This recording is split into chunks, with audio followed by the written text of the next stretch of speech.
Cashflow Diary Podcast, episode 152.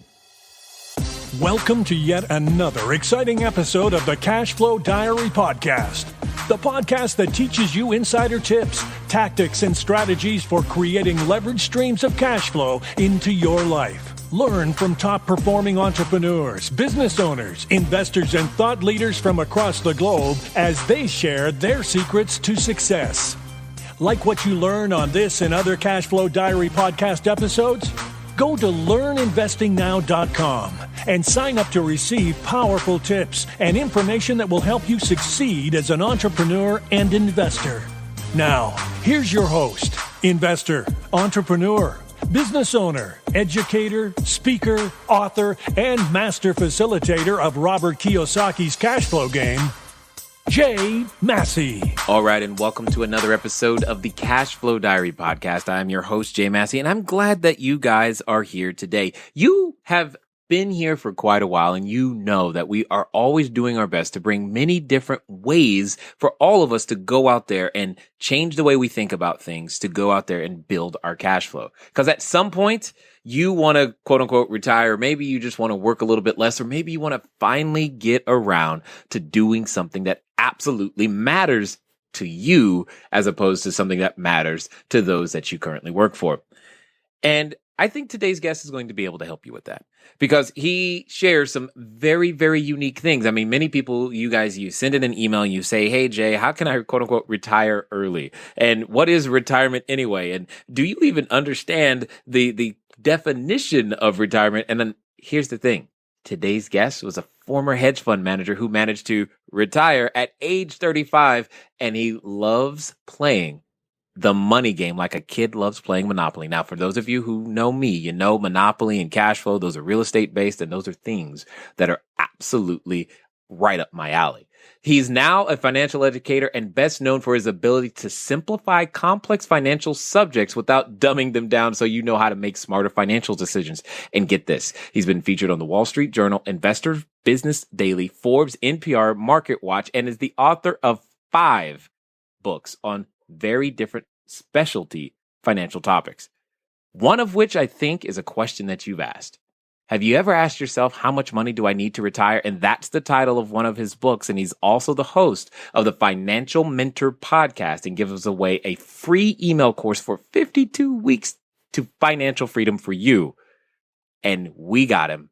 Welcome, Mr. Todd Tressider. Todd, you there? Thanks for having me, Jay. How are you? Doing good. Good. Glad to hear it. Now, we might have you at a bit of a disadvantage because everybody knows right now listening, they know the very first question I'm going to ask you because I do it all the time. I look at today's entrepreneurs, you being one of them, a lot like yesterday's superheroes. You know, superheroes, they go around and they save people, Batman, Robin, usually save them from the own mess that they created themselves, dress up in tights and make people's lives better, supposedly. Now, before they were super, though, they had an alter ego. They started out, maybe they got bit by a spider or took some, pictures for a newspaper. They were normal people. What we want to know is before the hedge fund manager, before you were out there saving lives and teaching people how to, 7 steps to 7 figures or all the things that you currently do today. Who is Todd Tressider? I was listening to that. And the funny thing is, I don't really have a before because I've been a lifetime entrepreneur. I mean, I've been doing this since I was a little kid. I started this when I had a paper route as a kid before I was even a teenager. And I used the profits from the paper route to buy a motorcycle so I could get more paper routes and deliver more papers in the same amount of time and jam around on my cool motorcycle. So I mean, I've been at this my whole life. It's just who I've been. So I don't really have a before. It's kind of funny. I guess I was teaching sailing and I was doing sailboat racing before that, but that's probably about as before as I can think of. Well, actually, it just means that I'm assuming then you were born into a household where the ideas of entrepreneurship were not only taught, but fostered and encouraged. You couldn't have been more incorrect. I was born into a family. Yeah, it's zero entrepreneurial background. As a matter of fact, the family joke My family has never understood me. I've been the freak of my family. And the family joke that goes around is that I work for the CIA and all these little business things I do is just a cover up for my real work. Okay. All right. This is good. Yeah, so I don't have any family history of entrepreneurial background at all. It's just like I just started doing it. I was into it. Well, you're definitely the first person I've ever heard who took their paper route and then invested in a motorcycle so that they could be more efficient with their paper route. That is an efficiency move I've not heard anyone ever make whatsoever. So that one is You know what? It was just a sad excuse for a kid to go buy a motorcycle. Well, I was getting ready to say, I'm sure that doubled as a way for the, we'll just say it's kind of cool to be the kid with the motorcycle and all the kids want to hang out, and especially the girls. You're like, hey, I got a motorcycle, so I can see the double purpose there. That could work out very, very, very, very, very, very well. So go ahead. Well, I was just going to say, as all entrepreneurs do, right? I mean, our businesses serve multiple purposes. Absolutely. My cell phone is a tax write-off, and it's absolutely necessary that I have the latest one. That's how it works. Yeah. So I love that. Here becomes the question, though. If you are experiencing, because see, there's probably someone out there right now who is trying to be this superhero, if you will, and they're going through the challenges that you may have faced. If you grow up in this environment, where entrepreneurship may not be fostered or taught, the question becomes is how do you develop the courage to still stick to your guns and do the things the way that you want to do them? Because I'm assuming you met some resistance along the way. Oh my gosh. And I don't know if you used the term resistance accidentally or on purpose. Are you familiar with the work by Stephen Pressfield, The War of Art? Nope. Okay, this is a must read for everybody listening to your podcast. He's got two really good books on the subject that I've read. There's a third one too called Do the Work, but he's got two that I've read, which are The War of Art, and the other one is Turning Pro. And they're both by Stephen Pressfield. He's the guy that wrote The Legend of Bagger Vance. Oh. And these books were written under the premise for the creative types. So like Stephen developed the ideas because he's a writer, a professional writer. It's a storyline of overcoming resistance. And he spells resistance with a capital R to deify it, right? Because it's like this internal peace inside all of us as humans. And it's that thing that stops us and holds us back whenever we're trying to move our lives forward. And we all have it, me and you included. And so that's when you use the term resistance. I thought, he must be clued into that because it's a very specific term. Well, I'm clued into recognizing when I'm feeling it. I'm like, hey, I got to fight through these types of things to get to that next level. And I'm also hyper familiar with that external resistance that can come from, say, our environment. And I'm like, in my head, I was going, well, if he grew up in an environment where there wasn't support, there had to be significant amounts of resistance. And how on earth did you deal with that? I just did what was inside of me. It was inside of me and I went for it, but it doesn't mean it's not hard. It's always hard. As I said, anytime you're trying to move your life forward, it's always a challenge. Like right now for me, I'm developing an education program over at my site. I don't know if you mentioned it, financialmentor.com. And it's really difficult for me. It's a new step forward developing a membership site online program, and it's challenging me. And so it's it's true for everyone. I don't care how much you've been through this, how many stages of growth you've been through. Every time you take yourself to a new level, every time you challenge yourself, you're going to meet resistance. And it takes two forms, as you correctly point out. It's internal and external. But I believe most of the external is a result of the internal. And you've probably experienced this, Jay, when you are truly committed to something, when you know this is where you're going, you can knock those external points of resistance down pretty effortlessly. I mean, they come up, you knock them down, you overcome them, you just keep running like a hurdler clearing hurdles, right? They're just there, but you get through them. And then there's times when you're not really grounded, you don't really know where you're going, and you're not clear and you're not committed, and bam, those hurdles are like sky high. They're like brick walls. Yeah, exactly. The immovable. You can't think of a way over them, around them, under them, through them, and they're the thickest material on the planet. But there's something that I want to make sure people catch, because you said, and we talk about you having quote unquote retired at age 35.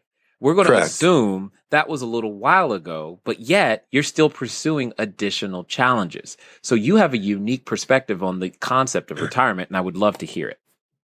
Yeah, well, that's a huge misnomer out there that, retirement is about sitting in a hammock on a tropical beach with a little umbrella drink, right? And it's not. It's not. I think that there's a myth out there, a really common myth that, we think of life, you're supposed to, work like a dog for 40 years and scrimp and save so you can do nothing of substance for the remaining 30 years. And it's not what a fulfilling life is made of.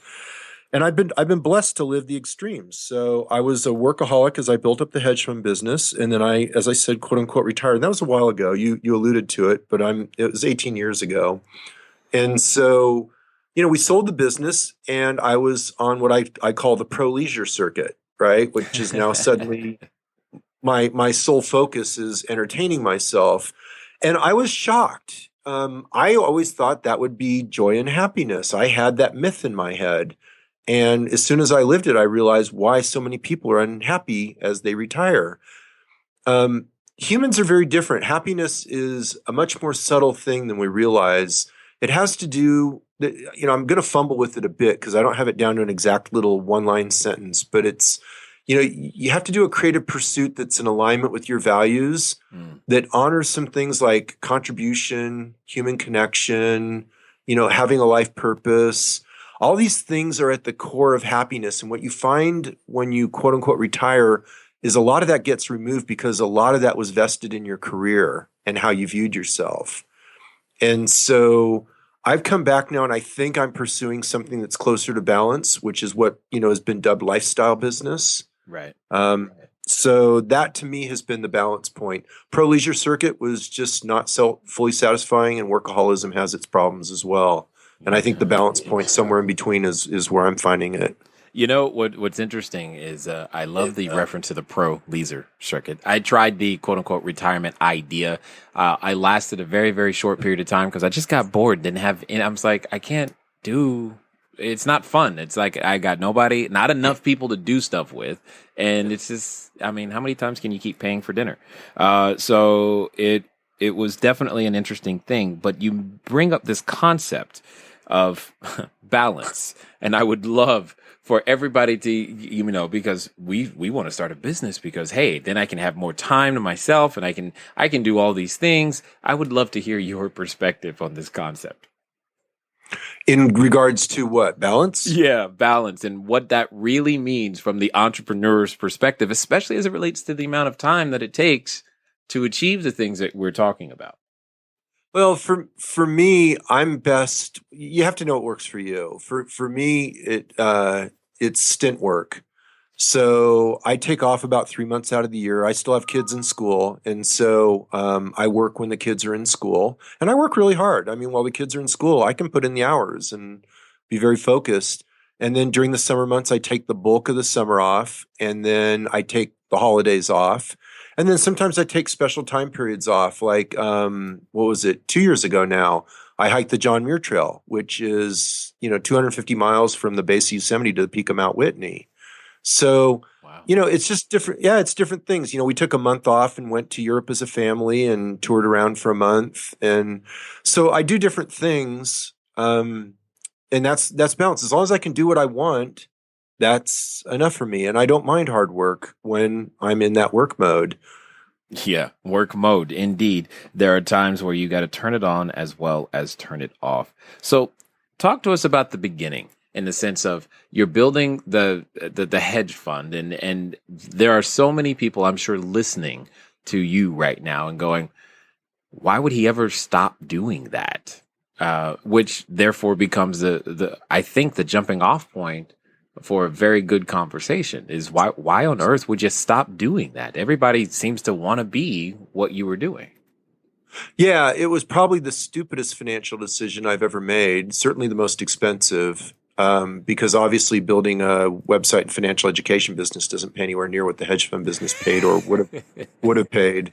So from a financial standpoint, it was absolute insanity. But that's not what life is about.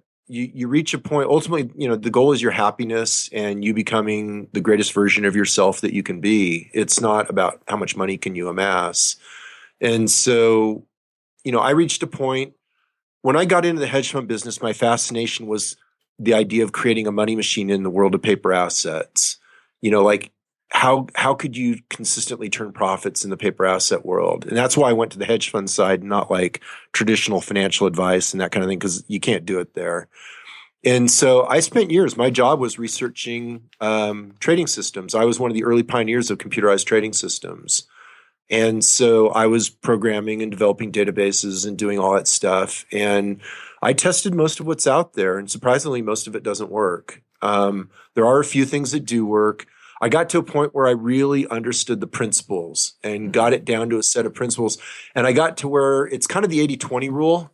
Like what I had learned in those first 10 years, or I was in the business for 12 years, actually. In those first 12 years, what I learned was 80% of the game. I could get 80% of the results for about 20% of the effort. And if I stayed in the business, I could spend the rest of my career trying to figure out how to pick up those last couple percentage points. And I just couldn't see that as a fulfilling way to spend the remainder of my life. Yeah, got it. Totally understood. Now, because I'm sure there are many people, like you said, who would have chosen to stay there definitely for the compensation, but life is definitely a lot more than the compensation. I like what you bring up. You being the greatest version of yourself that you could be. But you mentioned something really, really quickly. You said you can't do it with traditional financial advice. That I'm paraphrasing to some degree. You said you can't do it there. Could you expound a little bit more? Because there are lots of common misconceptions or things that are out there that you like to talk about that I think everybody needs to hear. Well, in the paper asset world, first of all, paper assets, as commonly used as, a buy and hold or passive investment strategy, is not really a wealth building vehicle, except over extremely long periods of time. It's really more of a wealth parking vehicle for wealth created elsewhere, which is typically real estate and business. And so the reason for that is there's mathematical limits to the growth of paper assets. For example, if you take the equation for the return on stocks, it's basically dividends plus economic growth plus or minus change in market valuation. And so the thing about plus or minus change in market valuation, the third component, is that it does what's called regressing to the mean, which over 20, 30-year time periods, it regresses towards zero, which means that your return on a stock portfolio long-term is essentially dividends plus economic growth. And your dividend rate based on your initial invested capital, well, I'm sorry, I said that funky. The dividend rate you get is determined by your initial investment, right? The date you invest. So Right. If you invest in a low valuation period, you'll get a high dividend rate. If you invest in a high valuation period, you'll get a low dividend rate. They're inversely correlated. Your economic growth is pretty much a constant. And so what that means is that's a really verbose way of saying that there's limits to the growth of your assets within the paper asset world that are pretty much set in stone. Whereas when you go in business and real estate, you have a couple principles in there that are totally different from the wealth building side. You've got the principles of leverage and the principles of tax advantages. Mm-hmm. And those two principles are why most wealth gets built in those arenas, primarily leverage, but also the tax advantages. Yeah, and those are the things that I've always identified as the advantages. This is definitely to paper assets. So one of the things that you mentioned is that, and I like the way you said it, you said paper assets is a wealth parking vehicle. Yet so many individuals, probably even listening right now, are using them on a bi-weekly or monthly automatic withdrawal plan straight over to vehicles like a 401k or an IRA. And I'm just kind of curious if you were them or individuals in that particular situation, how did they make that work for them? Well, there's the fast path to wealth and there's the slow path to wealth. And the faster path is riskier, and it's not certain that you'll ever get there because of the risks. And the slower path has a higher probability, a pretty fairly confident outcome, but it takes longer and requires more initial capital. And so a lot of times when I'm working with clients on developing their wealth plan, we try to integrate both. And that way you're pretty much assured of the outcome. So like, let's take what's common for most people listening is there's a two-partner couple, right? Right. And so what you can do is you can have one partner be pursuing what we'll call the financial stability side, which is they hold a regular job, they get a 401k contribution, and pretty much their income pays the bills and they live within the means of the one income. And then you have the other partner pursue the fast path or the leverage plan, which could be an entrepreneurial pursuit, could be real estate activities on the side, whatever. And so that way, even if the one side, if you properly insulate them in how you design it, if the one side fails, you've still got the other side as a backup. Plus, you're never put under financial stress because you're living within your means on the one income. So that's one way of structuring it. One thing you'll find unique about me, Jay, is I'm not. Most people you'll talk to are really polar. Like you'll talk to one guy and it's all about real estate and the only answer is real estate. Right. And the next guy you'll talk to, here's how you do stock options to become a stock option millionaire. Or another guy you talk about and it's this or that. And, I say, well, they're all valid. What they are is tools. Mm-hmm. And there's nothing right or wrong about any of the individual tools. You just have to understand the principles. You have to use them correctly and you have to integrate them in the plan and they have to be consistent with where you're going and how you're putting it together.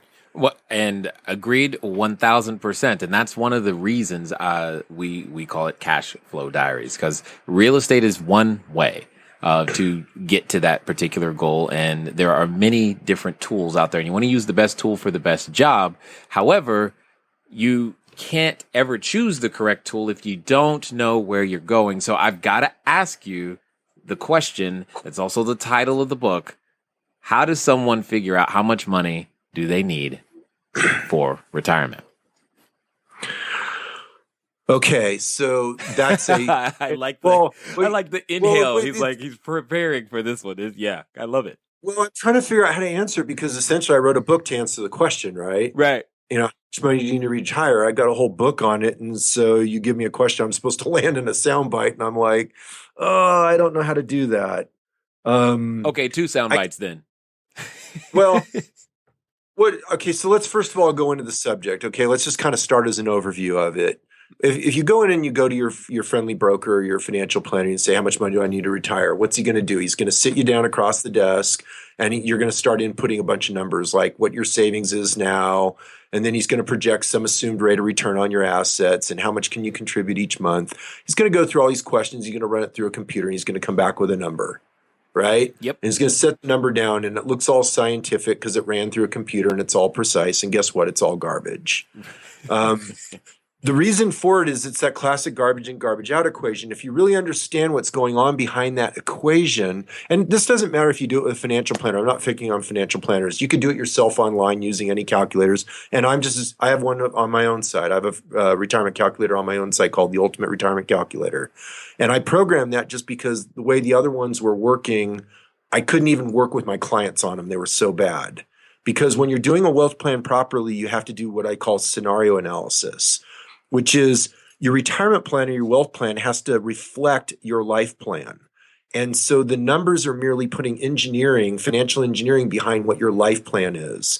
And it's unique to each person because they're bringing different resources, skills, abilities to the equation. And so you map those in and you look at where they want to go, what their goals are, and then you integrate that with the numbers to see if you can make the numbers work. Go ahead. No. So if we just take that idea of scenario analysis, you're saying they're bringing different resource skills and abilities to the table. What you're saying is not $100,000 in one person's hands relative to their skill sets and abilities is a different thing than that same $100,000 in someone else's hands or $1 million or whatever the number is. You're saying that the what else I know how to do factors greatly into how much I need to retire. Are you tired of letting good cash flow generating ideas go to waste? Go to cashflowdiary.com/ready to apply for a complimentary, yes, that means free, one-on-one breakthrough session. Take action now. Go to cashflowdiary.com/ready. Again, that's cashflowdiary.com/ready. Before we get back to today's episode of the Cashflow Diary podcast, your host, Jay Massey, has some important insights to share with you. Hey, guys. Has your brain exploded yet? If it hasn't, maybe it will in the second half. However, are you learning anything that's uniquely different about definitions of retirement, and most importantly, how you might be able to get there faster. I certainly hope so. It's definitely an achievable goal when you define it properly. And that's one of the things that I hope you take away from this particular episode is that with the correct definition, most importantly, laboring under correct knowledge, many, if not all, of our goals become that much more achievable. Anyway, let's get back to it. Well, what I want to do, so for example, let's say I'll just make up some from past clients. I'll just make up some scenarios, okay? So let's say I've got a really high earning attorney, okay? The guy's making a bunch. He's got a very successful practice. And so I work with him, but he's renting his office space. And it's a large office space because it's a successful practice with a lot of employees. So I work with him on buying a fairly substantial office space of which he can at least take down all the rent if he has to off his own practice, and he can rent out other spaces in the meantime for additional cash flow. But if he gets in a bind, he has a problem with tenants, his practice will carry it, no problem. So now he's building equity into the office space, which ultimately will be a source for his retirement. And then he can sit there because his source of wealth is his practice, right? That's the source of wealth. Because you always have to identify when you're developing a wealth plan, you have to identify what the source of wealth is. It's a misnomer. Like people think it's about investing, and it's not. You have to first create the wealth, and then you have to invest the wealth. And actually, there's a third component between, which is you have to translate the wealth created, which is income initially, over to the asset side. So it's a three-part equation. You have to create the wealth in the first place. You have to translate the wealth over the asset side, and then you have to invest the wealth to grow in excess of inflation so that you increase purchasing power. So there's three components to it anyway. So I'm giving the example of the attorney. He focuses on his practice. That's his wealth creation vehicle. We translate that over via real estate. That gives him increased deductions, right? Yep. And so he does that, and then he maxes out all his retirement plans for both him and his wife on the paper asset side. And he's good to go. That's all he needs to do. We don't have to get any more complicated. You contrast that with a school teacher. Okay, doesn't make even a fraction as much money, doesn't have the upside potential in income, and therefore he has to find his wealth creation somewhere else because basically his salary is lucky to pay his bills, right? Right. And so, but he's really great at home improvement skills, and he actually really loves it. He's got 2 to 3 months off a year, and so maybe his goal is to create one rental house a year. And maybe he gets the kind of junkier ones, and he puts a lot of sweat labor into it, really makes them beautiful, fixes them up during that time off, and he builds equity that way. Got it. Makes perfect sense to me. Now, you said something really quickly that is a topic I love to always ask questions about because purchasing power and velocity of money are things that I'm always constantly running through my own head. So you said you got to grow the money in excess of the rate of inflation, which is great.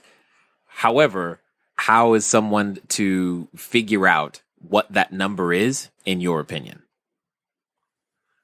You mean the inflation rate? Inflation rate, and most importantly, how to exceed it is I know the question someone is asking right now. That's why I'm asking you. Okay, so when you're looking at your wealth equation, there's really two components, your life cycle of wealth. In the early stages of wealth building, it's all about your savings rate is in relationship to your income. The higher your savings rate, the sooner you'll be financially independent. And it's a very straightforward equation. I have an article on my site called How Anyone Can Retire in 10 Years or Less. And in there, it goes through the math of the savings rate in relation to your income and your expenses. So that's pretty straight up math. And then the other side, the latter stages of your wealth equation, is the return on investment net of inflation, which is the one you're referring to now. Right. Now, when you look at that number, inflation, it's almost funny because almost any financial advisor will just stick in 3%. Why do they choose that? Because that's been a historical rate of inflation over a very long period of time in the U.S. So the first thing you'll notice is several things are one, U.S.-centric data, right? Doesn't necessarily apply internationally. Doesn't mean that it's going to be true going forward because the U.S. was the economic prom queen of the world during the time period in which that data was created. We're like one of the only countries that didn't have a war on our soils. We didn't have major political upheaval, et cetera, et cetera, et cetera. And so, plus we were the economic leader during that time period. So that may not be data that's realistic to base it upon, but that's what they'll choose. They'll choose 3%. Now, you could range it up or range it down slightly depending on your assumptions, but the fact is we've had 10-year periods that are way higher in inflation than the 3%. And what you'll find when you really work with retirement calculations is it's the 15 years preceding your retirement and the 15 years after your return on investment during those two 15-year windows. And they're two separate year 15-year windows. They're not a 30-year window because you have to get them both right. But your return on investment net of inflation during those two periods pretty much determines your financial outcome. Interesting. I like that idea. It just, because that flies straight in the face of the idea of set it and forget it, that there's never that opportunity. Yeah, so here's a fun one for you. Think about in the rest of your life. Is there any point, so set it and forget it plays to the whole passive philosophy, right? Like you're just supposed to be passive about everything. So there's passive investing as a philosophy. So if you think about it, where in your life do you have a process that's optimized through a passive approach? Are your relationships optimized through a passive approach? My wife says no. Right. Laughable, right? Right. Raising your kids, is it optimized through a passive approach? Oh, Lord, no. Okay. How about your health? Is that optimized through a passive approach? No. In fact, you got to imply more the older you get. Yeah. There's no aspect of your life that is optimized through a passive approach. So what makes you think investing or wealth is going to be different? And I'm just glad you're willing to say it, because I often tell people passive income doesn't mean uninvolved. And that's one of the first and cardinal mistakes that we could make from that idea. It's like, cool, I'll just buy a building and I don't have to worry about it. I'm like, no, you do. It doesn't work that way. A building, direct ownership of real estate, the way I teach it is there's a continuum of passive versus active. And every investment strategy you can plot on that continuum. And so real estate's kind of a half and half. It's half business, half investment, right? So treasury bills is an example. That would be all the way over to the far left as fully passive. Right. And to the far right is entrepreneurship, right? As fully active. But then you've got gradations in between. For instance, you can be an entrepreneur and build passive streams of income within your business. And so you can start tilting it to the left towards greater passivity. What I do, I hate to keep referring to the site, but these are all resources. I have another article called Passive Income Hoax on my website. And in that article, I talk about the difference between what we're just saying here, the passive versus active continuum, but also this idea of lag. An active approach to income can provide an immediate response, whereas passive, usually it's a lagged response, and you have to do the work up front to get paid down the road. But even then, there's some maintenance required to do it. And our websites are a great example, right? We can put a ton of work up front to build them. We're still going to have to work them down the road. You can't let them go passive or they die. Exactly. I mean, as you know, and I know, when it comes to, we think this is the way the website should be, and then traffic starts hitting it, and you're like, oh, we have to change this and make this better.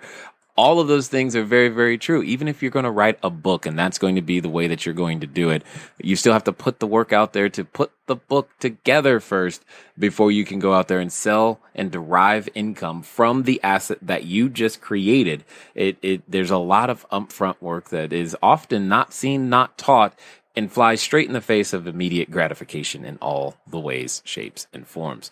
So, which gets me to this question. If someone was going to achieve, this ability to retire, and regardless of the vehicle that they use, what would you say are the top 3 character traits that they must learn, develop, or already possess in order to be able to make it? Well, I'll narrow it down to one: commitment. You have to be committed to the goal because everything in your life is going to compete with it. And so it won't happen unless you make it a priority, and that only happens if you're truly committed to it. So you have to, here's a fun equation for people to play with.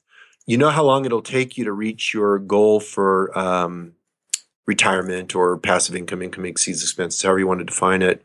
You know how long it'll take you by looking at the percentage of the amount of your scarce resources, which is time and money, that you dedicate to it. Wow. That tells you how long it'll take you to reach the goal. It's pretty simple because that's showing you your level of commitment. Well, I say right now you are hyper committed. So am I, and so are a number of you that are listening, because that should encourage you.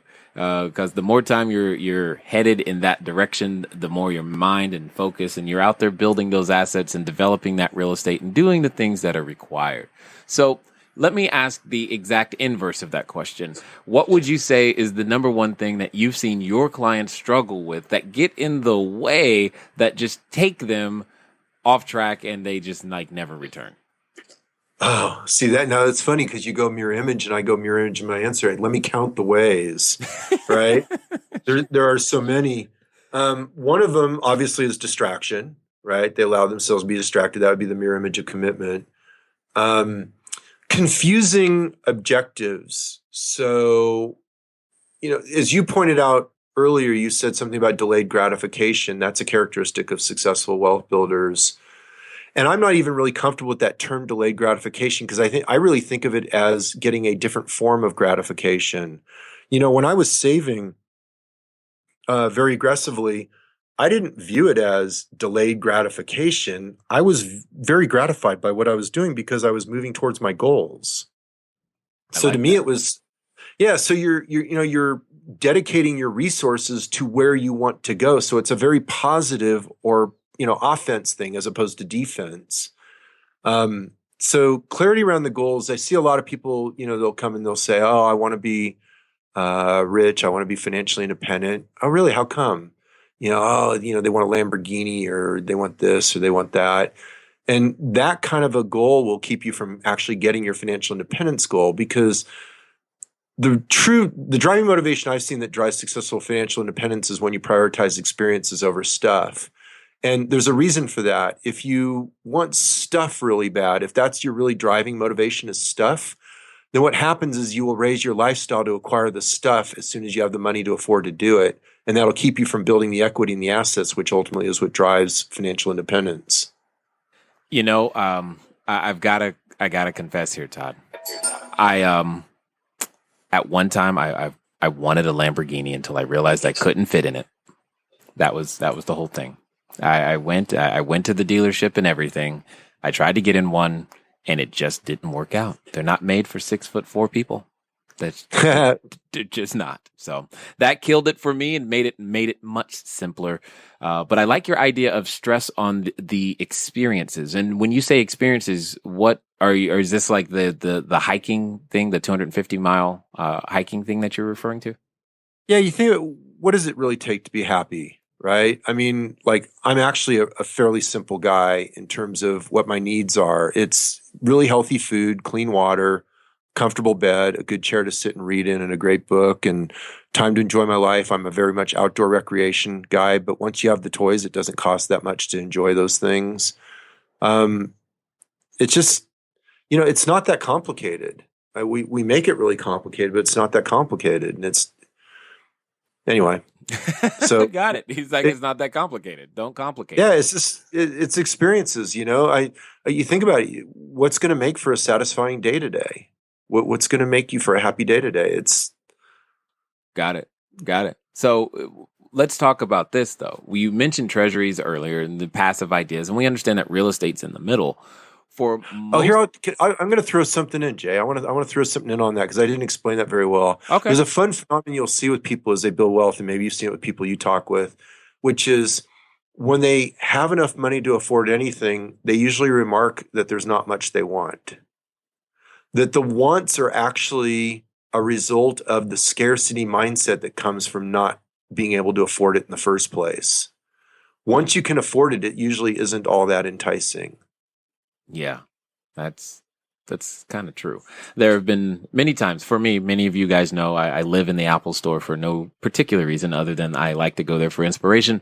And you can there are times I can remember going to many different stores and just thinking, yeah, there's nothing in here that I really need, anymore. I'm pretty good. It's an interesting way to live.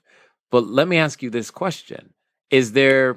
How is one to determine, in your opinion, like if I'm listening to you for the first time right now and I'm going, okay, Todd, I believe you. I got to do some stuff. I want to be on this path. is there a particular path that you've seen work more frequently than others? And if so, how can I find out if I'm fit for that particular path?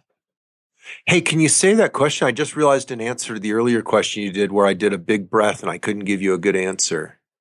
Okay. When you asked how much money do you need to retire, I realized what the good answer would be. So it's when your investments provide cash flow in excess of expenses. And so it gets away from the asset-based one, right? Because it could be real estate, it could be dividends, stocks, whatever. When your investments are throwing off cash flow in excess of expenses, then you're quote unquote retired. So it's not about how much money, it's about how much cash flow it's producing, right? Indeed. And then the other simple answer, I'm trying to give soundbite simple answers to the question. The other simple answer, if you're looking at it from a traditional paper asset side, is there's the rule of 300 or the rule of 400. And that comes from the 3% rule and the 4% rule, which is research that stemmed, it's on US data, and it's based on work by Bangen. And it's well known. And so he came up with the 4% rule, which was an amount you can withdraw from assets that survives all 30-year periods. And a conservative version of that is the 3% rule. So if you figure the reciprocal of that is 25 times assets and then 12 months. So it's basically for every $1,000 that you spend in expenses per month, it requires about $300,000 in assets. And then the conservative version is about $400,000 in assets. Got it. And again, which with the leverage that you can use to go out there and purchase real estate is an easier way to hit those numbers, especially if you get the amortizing kind of debt. Yeah, but again, we're talking about assets, not, so that would be equity. And the asset side was strictly from the paper asset world. Got it. When you equate it to real estate, you really have to boil it down to cash flow. You can't boil it down to assets because you're never spending any principal. You don't want to spend the roof tiles. You've got to. You can only spend the income that it throws off. So the real estate side is really simple. It's cash flow exceeds expenses. On the paper asset side, it's more complicated. So I'm giving a rule of thumb. It's a decent approximation. It's not for sure, but it points you true north. It puts you in the ballpark at least. Got it. So with all that being the case, is there a path that you find to be the easiest for most people? Most accessible? No. I mean, is there any advantage? How does one know? Do I do the paper asset thing? Do I do the real estate thing? Do I do the business thing? How does one make that decision? Well, I touched on that when we were talking about wealth plans earlier, and I was saying it's unique to each person. So what is the easiest path for Jay Massey is different from the easiest path for Todd Tressider. It depends on the skills and resources and abilities you bring to the equation and what your goals are and what you want to do with your life. And so it's just different. You can't pull up the easiest path. There is no simple superlative answer like that. There are paths that statistically have a higher incidence of putting you in the wealthy category, right? So statistically, entrepreneurship, business ownership, and real estate are the paths that have the most people build wealth. That's how most people end up in the wealthy category. But paper assets exist. It's a viable alternative. Some people might say, oh, Warren Buffett, paper assets, but really Warren Buffett owned companies of which those paper assets were wrapped inside an insurance umbrella through his insurance companies, Berkshire Hathaway and so on. So it's, again, business and real estate is generally where most of the wealth gets built.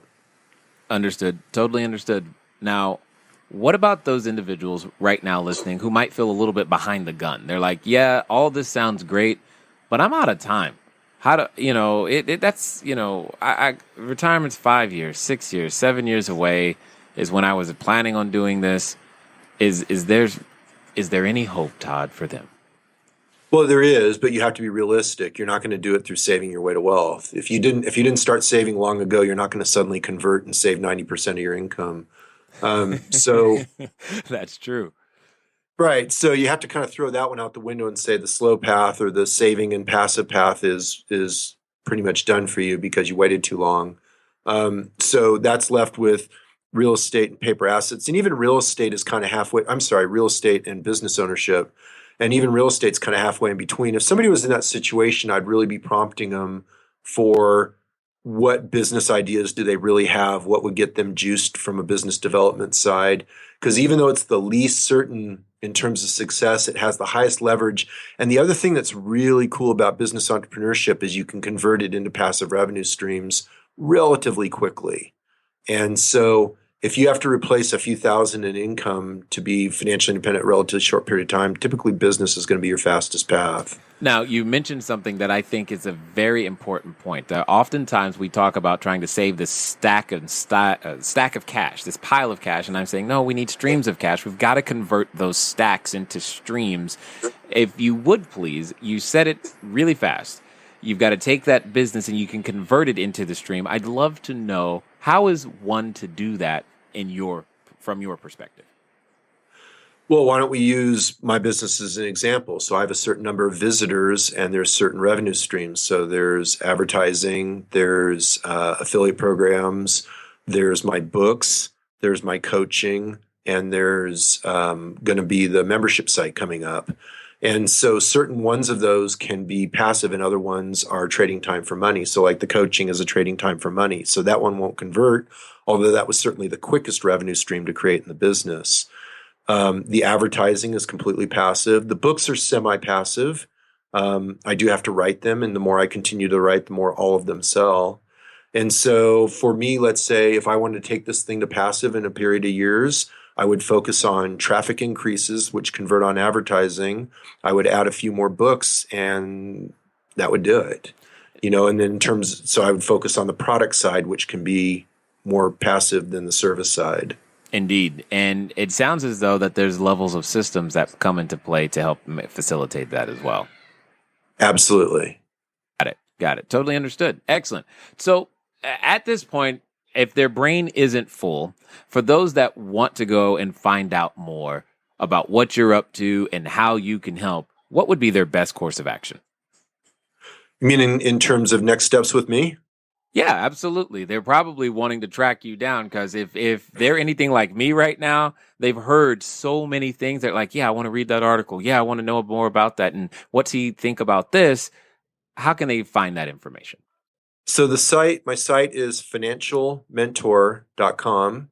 And it's again, financialmentor.com. And, I don't have anything to pitch you. So there's a free opt-in list and I give away a thing. It's called the Wealth Building Toolbox. And in there is an ebook, 18 Essential Lessons of a Self-Made Millionaire.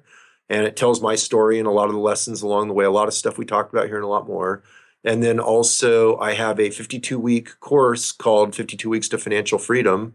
And no, you won't get wealthy in 52 weeks, but it'll cover a lot of the core principles. And all that's free. So it's not even being sold to you. It's all free stuff you get for just opting in. Awesome. Excellent. Now, for that person or persons listening right now who are thinking to themselves, I want to be the superhero. I want to finally go get on my cape and start becoming this entrepreneur and building cash flow and doing these things that these guys talk about. But they're feeling a little nervous. Can I do it? Is it right for me? How on earth is all this going to happen? Is this really going to work? What would you say to that person?